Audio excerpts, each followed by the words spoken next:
Bonjour à tous, on se retrouve dans cette petite vidéo. Je vais vous montrer comment réaliser ce bébé Groot tout kawaii en polymère. Donc pour mon Groot, j'ai utilisé de la Fimosoft chocolat numéro 75. J'ai également utilisé de la soft noire en 6. Toujours en Fimosoft, j'ai utilisé de la vert pomme en numéro 50 et j'ai utilisé du blanc. Donc là c'est du Prémo, mais vous pouvez prendre également de la marque Fimo, ça n'a aucune importance. J'ai utilisé également des petits pots en terre cuite, donc moi je les ai eu dans un swap, mais vous pouvez les retrouver dans différents magasins de terre créatifs ou même sur internet. Des outils pour polymère, donc boule tool, des pics, des scalpels, des clous à œil de différentes tailles, du vernis Fimo et de l'acrylique blanc. Donc d'abord je vais utiliser de la pâte Burke. Donc la pâte Burke, ce sont vos restes de pâte tout simplement. Donc on va en prendre une petite boule et on va tout simplement combler le fond de notre pot. Voilà, pour une meilleure adhérence. Donc ensuite là j'ai utilisé un boule tool pour bien tout tasser, mais vous pouvez utiliser n'importe quel outil de forme ronde, ça fera exactement l'affaire. Donc ensuite moi je vous conseille de passer tout ça au four une première fois, parce que moi je ne l'ai pas fait et au final le fond de mon pot n'est pas totalement cuit en fait. Et si je remets à cuire, ça risque de cramer le reste. Donc à cette étape, une fois que vous avez fait ça, vous cuisez, vous mettez tout ça dans votre four. Voilà, vous cuisez aux températures indiquées sur votre pâte polymère et après vous passez à l'étape ici. Donc une fois que le fond du pot est comblé, on va prendre de la pâte couleur chocolat. On va former une petite boule qu'on va mettre comme ça au-dessus. Donc il ne faut pas que ça dépasse plus que la hauteur de votre pot. Donc vous faites l'épaisseur en fonction de ce qui vous manque tout simplement. Donc on tasse bien sur les bords pour bien tout combler.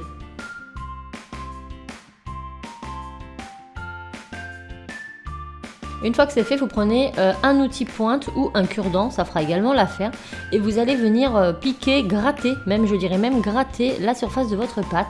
Donc sur tout le rond, il faut que ça fasse un effet terre en fait. Donc moi je voulais voilà, que ça donne un aspect terreau.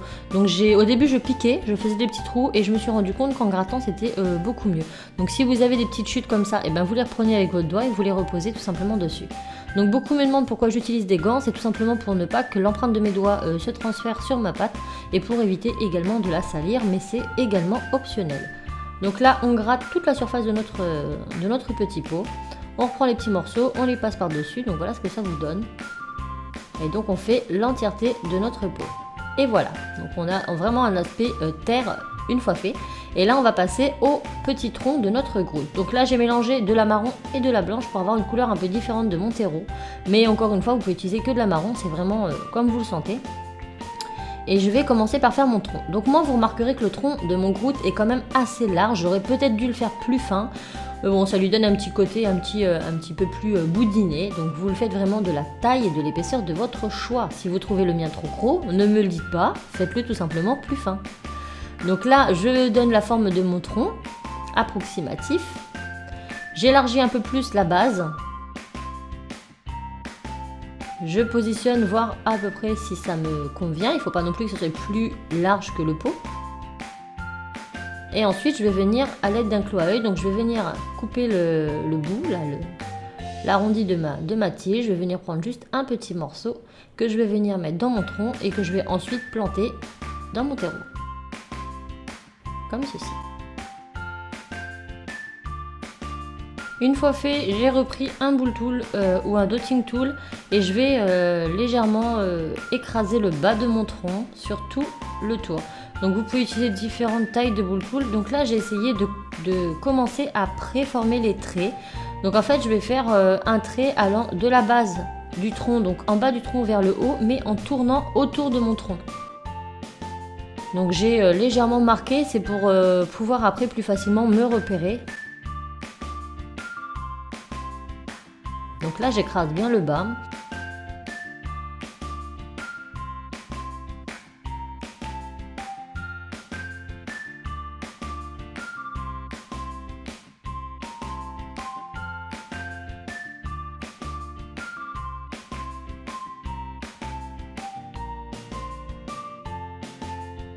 Donc si le boule tool utilisé est trop gros, bien évidemment, on en prend un plus fin. Le but est vraiment d'avoir l'impression que notre tronc est scellé dans notre terreau. Donc il faut vraiment fondre les deux matières ensemble.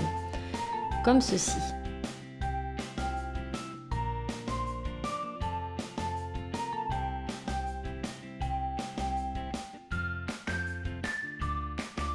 Lorsque c'est fait, je vais venir regratter un peu la surface de ma terre pour venir décoller quelques petits grains que je vais ramener en fait sur la base de mon tronc. Et on aura vraiment cette impression que le tronc, la terre est par-dessus le tronc. Je ne sais pas si vous voyez ce que je veux dire, mais le but est vraiment de mélanger, de confondre les deux matières. On ait vraiment l'impression que le tronc a été planté à l'intérieur en fait et non pas juste posé dessus. Donc je viens gratter la surface et les petits grains supplémentaires, hop, je les ramène vers la base de mon tronc.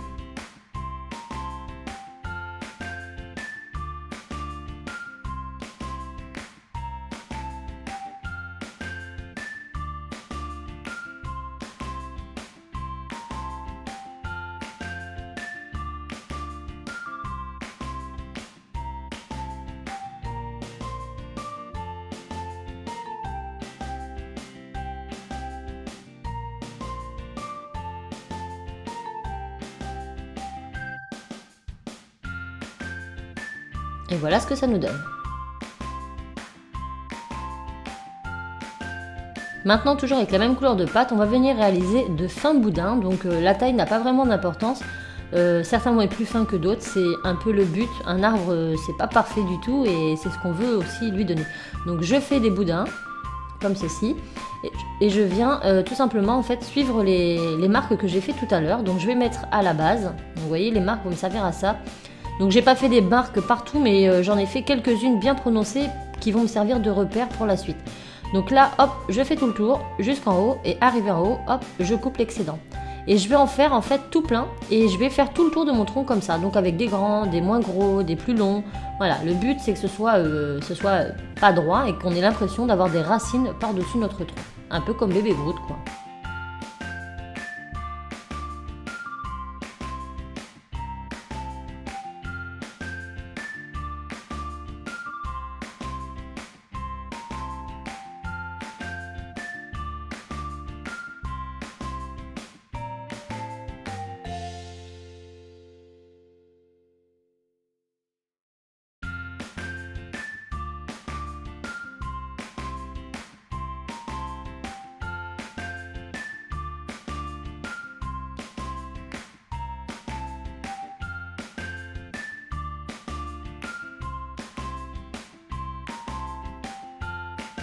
Donc lorsqu'on a fait le tour de notre tronc, nous allons marquer les nervures de notre bois en prenant un dotting tool et en faisant quelques creux, quelques traits supplémentaires dans tous nos petits morceaux de bois. Donc un peu ici et là, hein, vous voyez en fonction de vos envies.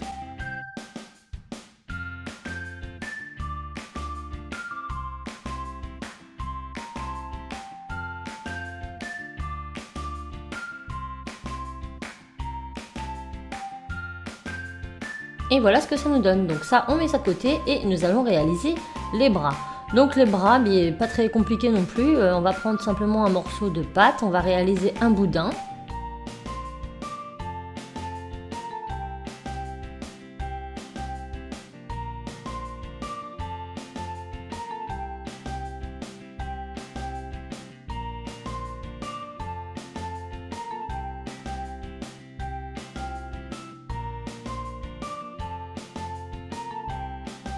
Donc pour l'épaisseur c'est pareil, il ne faut pas que ce soit quelque chose de régulier partout, le bois n'y est pas, donc ça peut être un peu plus gros, un peu moins gros, ce n'est pas très grave. Donc là je l'ai coupé en deux pour avoir deux bras plus ou moins pareils. Ensuite je vais aplatir le bout pour réaliser les petits doigts des mains de Groot. Donc lorsque c'est aplati à l'aide d'une lame, d'un scalpel, vous allez venir faire les entailles correspondant aux doigts. Donc j'en fais 3. Et je vais venir ensuite les écarteler et modeler mes petits doigts. Donc on peut s'aider de dotting tool, de bull tool. N'essayez pas forcément de faire quelque chose de régulier puisque là on parle de bois, on ne parle pas de main d'humain. Donc ce n'est absolument pas grave si ça ne ressemble pas tout à fait à une main d'humain.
Et voilà, lorsqu'on a plus ou moins ce qu'on souhaitait, on va venir prendre notre dotting tool et on va venir faire les nervures du bois dessus. Donc vous griffonnez quelques traits aléatoires allant de la base vers vos doigts. On essaie aussi d'essayer de former la différence au niveau du poignet. Donc vous allez tout simplement pincer un peu avec vos mains, avec vos doigts. Hop, et on vient réaliser les nervures.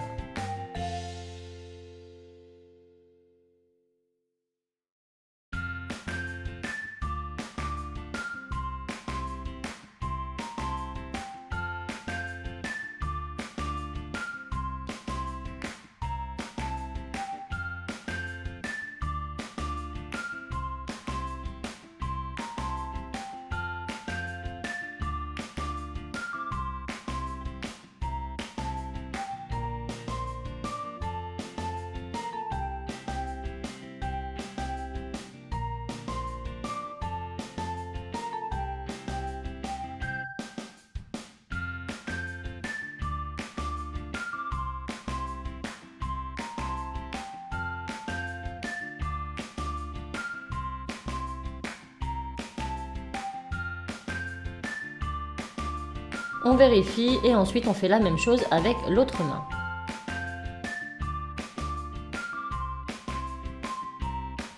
Lorsque c'est fait, on va venir tout simplement prélever un petit morceau de pâte verte. Nous allons faire des toutes petites boules que nous allons pincer en forme de feuille, puis aplatir. Et chaque feuille, on va la mettre au bout des doigts de Groot. Donc avec votre dotting tool, hop, vous appuyez, vous grattez un petit peu comme ça pour faire fondre un petit peu le bois et la feuille ensemble. Et vous faites ça sur chaque doigt.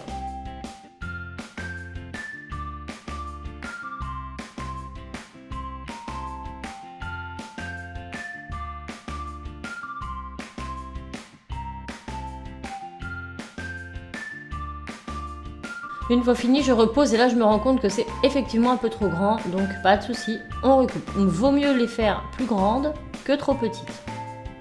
Voilà, donc là on ajuste à la bonne taille. On vient mettre des petits pics comme on a fait pour le tronc tout à l'heure dans chaque bras et on vient insérer les bras dans le tronc tout simplement.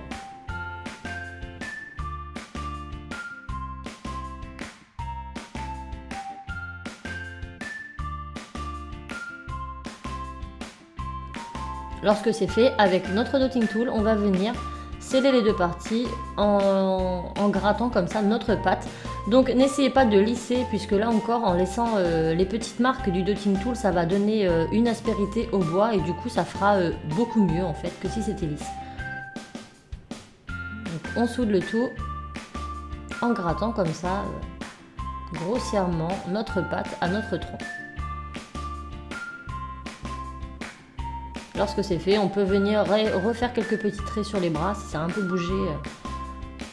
On n'hésite pas à repincer au niveau de notre poignet parce que là, par exemple, on voit que c'est assez large entre la base en bas et la base en haut. Donc je vais venir repincer pour bien définir le poignet, la main du bras tout simplement.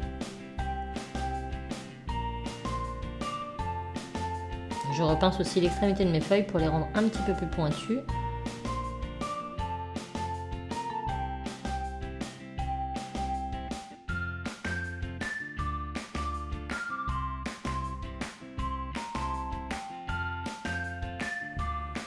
Et là, comme je vous le disais, je vais repincer les poignets.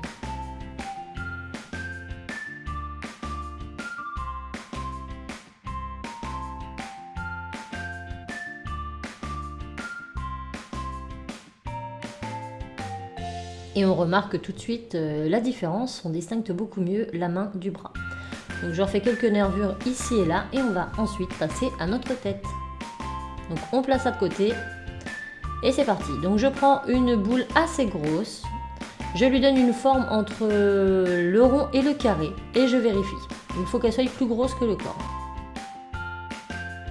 Une fois que j'ai la forme désirée, donc ni trop rond ni trop carré, je vais venir au sommet creuser comme ça avec le scalpel grossièrement, j'enlève de la pâte tout simplement, hop. Et avec mon boule tool, je vais venir écraser l'intérieur. Donc là, j'en ai trop enlevé, donc je vais tout simplement en remettre. Donc avec mes doigts, Voilà, je fais ça tout autour, ça va vraiment donner la forme du dessus de la tête à mon Groot. Je remets pour ma part un peu de pâte au fond parce que j'en avais trop enlevé.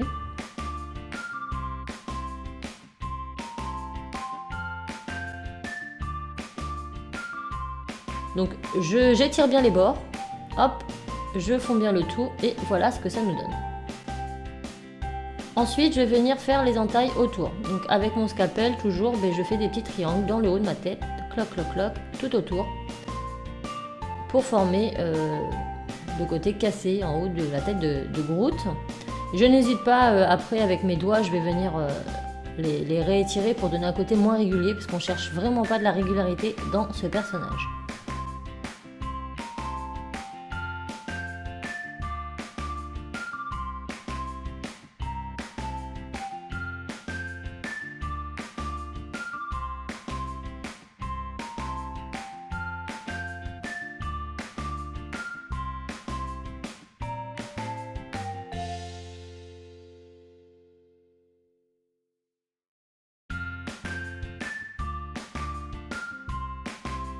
Donc malheureusement, juste après, le passage a coupé, donc je vais vous expliquer ce que j'ai fait. Comme vous pouvez le voir, mon bonhomme a déjà des petits dessins, donc j'ai juste dessiné des nervures avec mon dotting tool.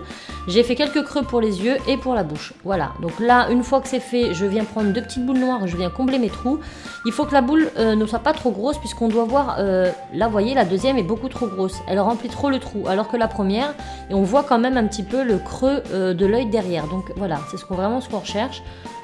Donc une petite boule et on l'étire pas trop, il faut qu'on voit quand même le creux derrière, comme ceci.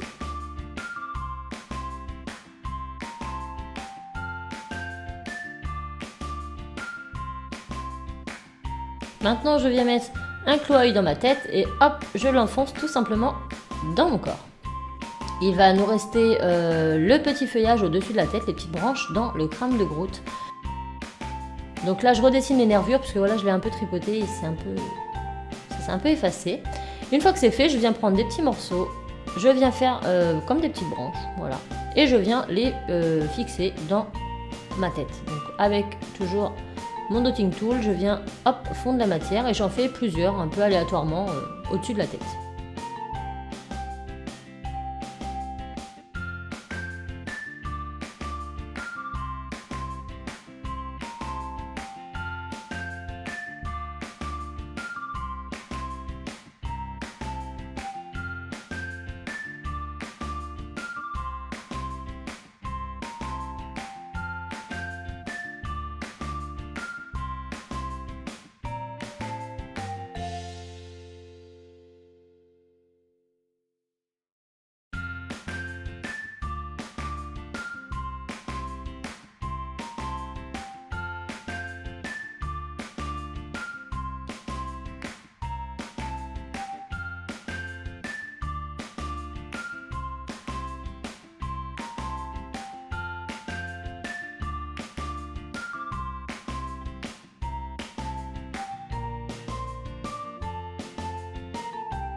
Maintenant, je vais venir me munir de pastel sec. Donc ça, c'est facultatif parce qu'au final, j'ai trouvé qu'on ne voyait pas beaucoup de différence.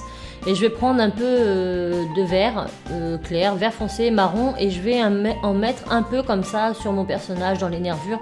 Ça va donner un peu cet effet un peu mousse vieillie de l'arbre, hein. Donc on n'en met pas partout, hein. On en met quelques touches ici et là. Donc un peu de vert foncé. Vous voyez, on voit vraiment pas beaucoup, ça se voit de près, mais de loin, on distingue pas trop la différence. Donc cette étape est facultative, bien évidemment.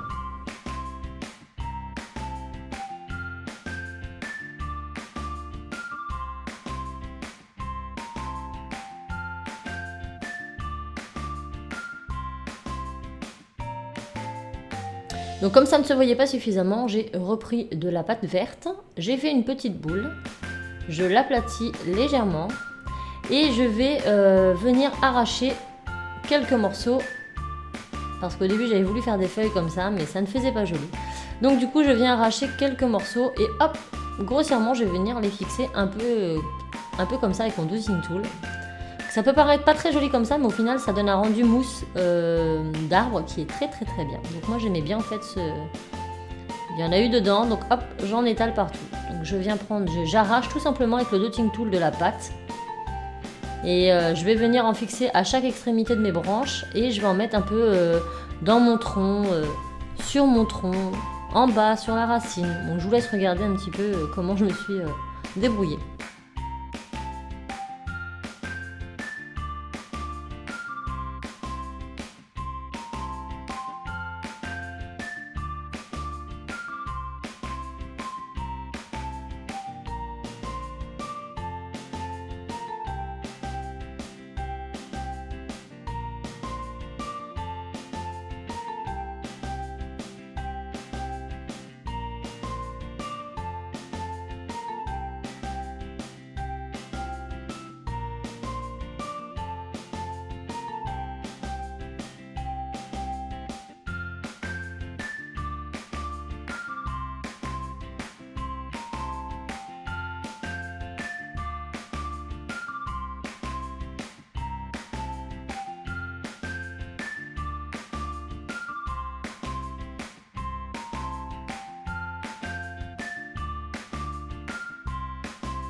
Et voilà ce que l'on obtient, on n'a plus qu'à tout cuire. Une fois cuit, ça m'a donné ça. Donc bien évidemment, mes petites branches n'ont pas toutes résisté, donc tant pis, un petit coup de colle glue et c'est reparti comme en 14, comme dirait... Donc je remets une toute petite pointe de colle glue et je vais venir tout refixer comme ça.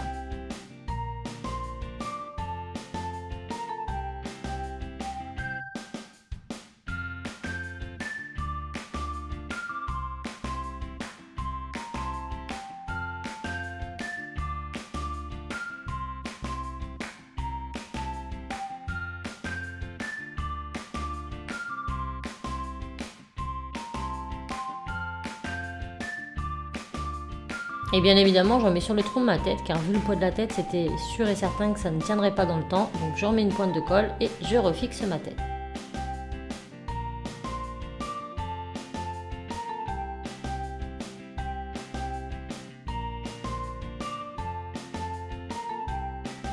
Il ne me reste plus qu'à dessiner mes yeux, donc je prends tout simplement de la peinture acrylique blanche avec un petit dotting tool et je vais venir dessiner des petites bulles kawaii dans mon œil pour lui donner plus de reflets.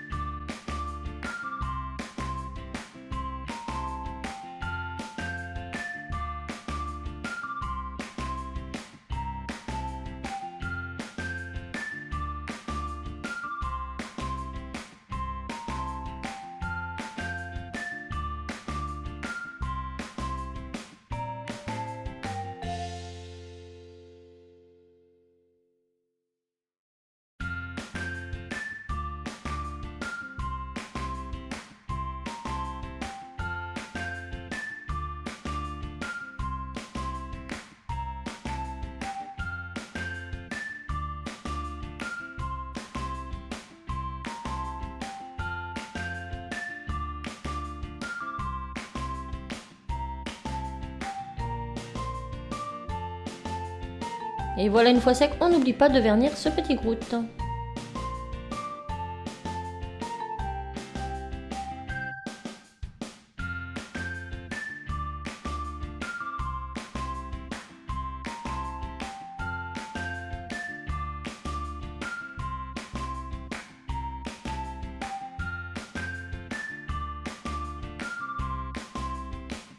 Je vous montre mon groute de plus près, donc on pourra remarquer qu'il a fissuré légèrement ici au menton à la cuisson.